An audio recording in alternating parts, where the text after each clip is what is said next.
વચનની અંદર એટલો પાવર છે. તમે જો મીઠી ભાષા બોલો ને તો એ આખી દુનિયાને વશ કરી શકો, કબજે કરી શકો. એક વશીકરણ મંત્ર તુલસીદાસજી મહારાજ બતાવે છે કે આ વાણી છે ને એ તો વશીકરણ મંત્ર છે.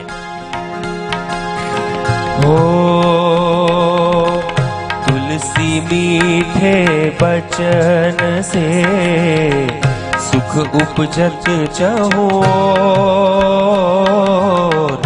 तुलसी मीठे बचन से सुख उपजत चहो.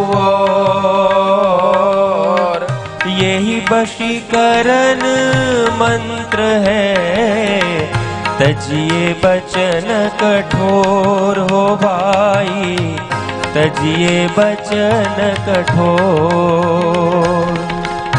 ऐसी बानी बोलिए मन का आपा खोय. ऐसी बानी बोलिए मन का आपा खोय. औरन को शीतल करे, आप ही शीतल होय हो भाई, आप ही शीतल होय, आप ही शीतल हो. तुलसी मीठे बचन से सुख उपजत चहु और यही बसीकरण मंत्र है, तजिए बचन कठोर. મીઠી ભાષા છે ને મિત્રો, એ વશીકરણ મંત્ર છે. આપણે કોઈ પણ માણસને આપણને વશ કરવા ઈચ્છતા હોય ને કે મારું કયું માને, મને સાથ આપે, મને સપોર્ટ કરે, એવી આશા આપણે હોય ને તો મીઠી વાણીથી એને બોલાવો, એને હર હંમેશા આપણે સન્માન કરવું, એના વખાણ કરવા, તો એ માણસ આપણને વશ વર્તશે. તજીએ વચન કઠોર. ક્યારે પણ કઠોર વચનનો આપણે પ્રયોગ ના કરવો જોઈએ. આપણે ગમે એટલા વર્ષો સુધી કોઈની સાથે રહ્યા હોય, ખૂબ પ્રેમ હોય, પણ એક વખત બોલવામાં ચાંતરી જાય ને ભૂલથી જો કડવું વેણ કહી દીધો ને, ઓને હૃદયમાં લાગી આવ્યો ને, વર્ષો સુધીની મિત્રતા ભૂલાઈ જશે. એટલા માટે કીધું, એસી બાની બોલીએ મનકા આપા ખોય, ઓરન કો શીતલ કરે, આપ હી શીતલ હોય. એવી ભાષા બોલવી કે સાંભળનારાના હૃદયની અંદર પણ ટાઢક વળે, એને પણ શાંતિ થાય, અને આપણે બોલીને તો આપણા હૃદયમાં પણ ટાઢક વળે. હવે આપણા હૃદયમાં ટાઢક ક્યારે વળે?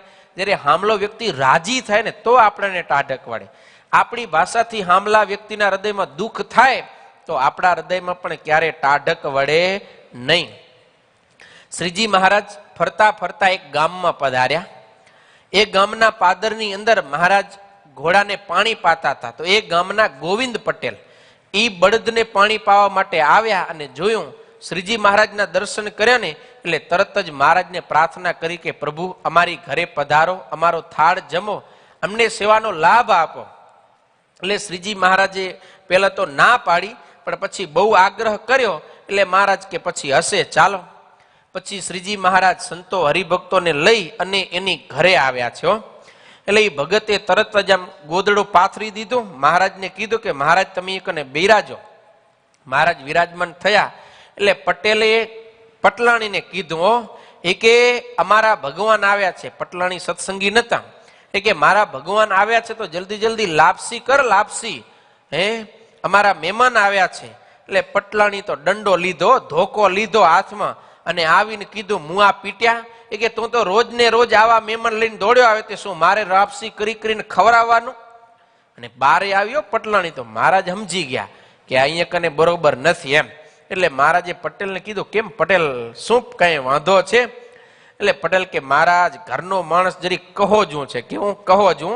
ઝઘડાખોર, વાતની વાતમાં ઝઘડો જ કર્યા કરે એમ.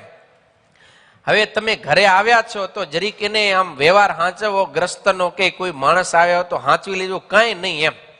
મહારાજ સમજી ગયા કે મામલો જરીક બગડ્યો, હવે સંભાળવો પડશે. એટલે મહારાજ પોતે ઊભા થયા અને આવીને જોયું ને પટલાણીને જોઈને કે ઓ તમે તો ઓલા કેશવ પટેલના દીકરી નથી કે? અરે અમે તો તમારા પિયરમાં ગયા તા, તમારા ભાઈ અમારા ભગત, અમને તો કીધું કે તમે મારી બેનની ઘરે જાજો અને મારી બેન તો બહુ સેવા ભાવી છે, જે કોઈ ઘરમાં અતિથિ આવે, સાધુ સંતો આવે, એની તો બહુ સેવા કરે. તમારા ભાઈ તો મને આમ કહેતા હતા ને, આજે તો કંઈક તમારું અલગ દર્શન થાય છે. આમ મહારાજે કીધું ને પછી આમ કેશવ પટેલની દીકરીને 7 પેઢીનું નામ લીધું. તમારા દાદા, દાદાના બાપા, એના દાદા, મહારાજે 7 પેઢીનું નામ લીધું. ઓલી બાઈ તો આશ્ચર્યચકિત થઈ ગઈ, તરત જ આમ રાખી દીધો ધોકો નીચે, અને પટેલે ગોદડું પાથર્યું હતું ને આ તો ઘરમાંથી ગાડલું લઈ આવી. એ કે કઈ ખબર ન પડે કે મહેમાન આવે તો કેમ હાચવા, આવડા મોઘેરા મહેમાન આવ્યા.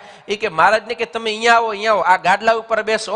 મહારાજને સરસ મજાનો ગાડલું પાથરી લીધો અને પછી તો રસોડામાં ગયા, ચૂલો ચાલુ કર્યો, લાપસીનું આંધણ મૂક્યું, એક બાજુ લાપસી થાય, એક બાજુ ભજીયા તૈયાર કર્યા, સરસ મજાનું શાક રોટલી ને સરસ રસોઈ તૈયાર કરી અને શ્રીજી મહારાજને થાળ જમાડ્યો. અને મહારાજને જમાડીને કીધું કે પાછા જાઓ ને મારા ભાઈને પિયર મળવા, તો તમે કહેજો કે તારા ભાઈએ, એટલે મારા ભાઈએ જેવી મારા બેનની વાત કરી હતી ને, બેન એવી જ છે. એ કે તમે કહેજો અમારી બહુ સારી સેવા કરીને અમને જમાડ્યા હતા એમ. તો ખાલી મહારાજે વાણી સારી વાપરી તો જે બાઈ ધોકો લઈને મારવા તૈયાર થઈ હતી, એ ગાડલો પાથરીને સરસ થાળ કરીને જમાડવા તૈયાર થઈ ગઈ. શેનો પાવર છે? વાણીનો. એટલે વાણી બહુ અદ્ભુત કામ કરે છે. નિષ્કુળાનંદ સ્વામી પણ અદ્ભુત ગુણ ગ્રાહકની અંદર એક ચોપાઈ બનાવી છે. અરે एक शब्द गुण गान है, एक शब्द सोई गान, एक शब्द गुण गान है, एक शब्द सोई गार. गान मिलावत मौज को, गार मिलावत मार हो भाई, गार मिलावत मार. एक शब्द गुणगान है, એક શબ્દ સોઈ ગાર. એક શબ્દ એવો છે કે આપણે સાંભળીને તો મજા આવે. જેમ કે એકને સંગીતની સાથે અત્યારે આપણે શબ્દો સાંભળી રહ્યા છે, તમને મજા આવે ને? વારે વારે તમે ફરમાઈશ કરો, વન્સ મોર, હજી એક બાર હો જાને દો એમ. કેમ? શબ્દ છે એક સારી રીતે પ્રસ્તુત થાય છે તો સાંભળવાની મજા આવે છે. આપણે ઈચ્છીએ છીએ કે હજી ગાવ ને હજી અમે સાંભળીએ, પણ એ જ જગ્યાએ અમે અહીંયા બધા ગાળો દેવા મંડી. હમણાં તો અત્યારે એકને 650 છે, 6 જણા ઉભા ના રહે રહ્યો સાંભળવા. કેમ? તમને મજા નહીં આવે? તમને એમ થશે આ તો છેટા બેઠા ને હમણાં ધોકો લઈને ધોઈએ થોડાક, થાય કે ન થાય? તો એ જ શબ્દ જો એક ગુણગાન રૂપે, કીર્તન રૂપે નીકળે છે તો આપણને સાંભળવાની મજા આવે છે. પણ એ જ શબ્દ જો ગાઢ રૂપે નીકળે ને તો આપણને મારવાનું મન થાય. એટલે નિષ્કુળાનંદ સ્વામી કે તમે શબ્દને સારી રીતે પ્રસ્તુત કરો તો તમને મોજ મળશે, અને જો તમે ગાળ દેશો કોઈને તો તમને માર મળશે. શું મળશે? ધોકા ખાવા પડશે. એટલા માટે ક્યારેય પણ અપશબ્દ બોલવા જોઈએ નહીં. આખું મહાભારતનું યુદ્ધ થયું કારણ શું? આપણે બધા જાણીએ છીએ કે પાંડવોએ મય દાનવ રચિત જે નગરી હતી ઇન્દ્રપ્રસ્થની અંદર, અદ્ભુત મહેલ. જ્યારે પાંડવોએ ઇન્દ્રપ્રસ્થની અંદર રાજસૂય યજ્ઞનો આરંભ કર્યો એ વખતે કૌરવો બધા ત્યાં કને આવ્યા, અને દુર્યોધન એ મય દાનવે બનાવેલો મહેલ જોવા માટે નીકળ્યો છે. એમાં એવી રચના હતી કે જ્યાં પાણી દેખાય ત્યાં કને વાસ્તવિકતા પાણી ન હોય, જમીન હોય. જ્યાં જમીન દેખાય ત્યાં જમીન ન હોય, પાણી હોય.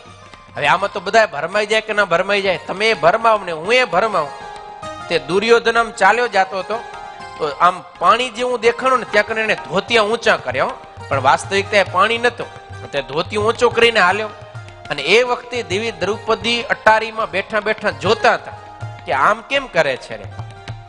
તે થોડાક આગળ ચાલે ને તે જમીન આવી, તે દુર્યોધને ધોતીઓ નીચે મૂકીને જેવો પગ દીધો ને સીધો હોજમાં પડ્યો, પલરી ગયો આખે આખો. અને એ વખતે દેવી દ્રૌપદી થી આ દ્રશ્ય જોઈને ખડખડાટ હસી પડાયું અને બોલી જવાયું કે આંધળાના તો આંધળા જ હોય. શું કીધું? અંધના તો અંધ જ હોય. અને આ શબ્દ છે ને એ દુર્યોધનની છાતીને વિધિને આર પાર નીકળી ગયા. શેનું કામ કરે આ શબ્દ? બાણ જેવું. હા, યુદ્ધ ભૂમિની અંદર બાણ છે જેમ માણસના કાળજાને વિંધીને આર પાર નીકળી જાય, એમ આજે દેવી દ્રૌપદીના શબ્દએ દુર્યોધનના કાળજાને વિંધીને આર પાર ગતિ કરી નાખી. અને ત્યાં ઉભા ઉભા દુર્યોધને નક્કી કર્યું કે મને અંધ કેનારી આનું હું જો અપમાન ન કરું ને તો હું દુર્યોધન નહીં. અને એ શબ્દને કારણે ભરી સભામાં દેવી દ્રૌપદીનું અપમાન થયું અને કુરુક્ષેત્રના મેદાનની અંદર આવું ભયંકર યુદ્ધ થયું. એના મેન કારણની અંદર દ્રૌપદીની જીભ હતી એમ ચિંતકો કહે છે. એટલે ખાસ આપણે બહુ ધ્યાનથી આ વાણીને ઉચ્ચારવી જોઈએ, કારણ કે મીઠી વાણી આપણે બોલશું ને તો બધાને ખૂબ આનંદ થશે, અને જો ભૂંડી વાણી બોલશું તો બધાને દુઃખ થશે. પાંડવો અને કૌરવોમાં જે દુઃખ હતું, વિરોધ હતો, એની જગ્યાએ જો એકબીજા મીઠી વાણીનો પ્રયોગ કરત ને તો આપણે કદાચ કલ્પના કરી શકીએ કે ચિત્ર કંઈક અલગ હતું.